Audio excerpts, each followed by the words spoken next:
Hello, good morning. Today is December 31, last day of the year 2025.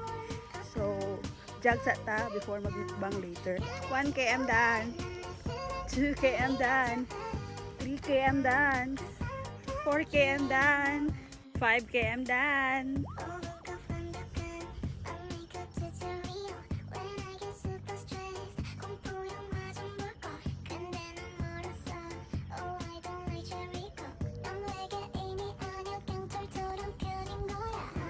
Six km done. Hi. 7 km done.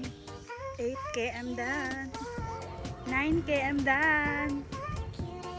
10 km done. So that's all for this year.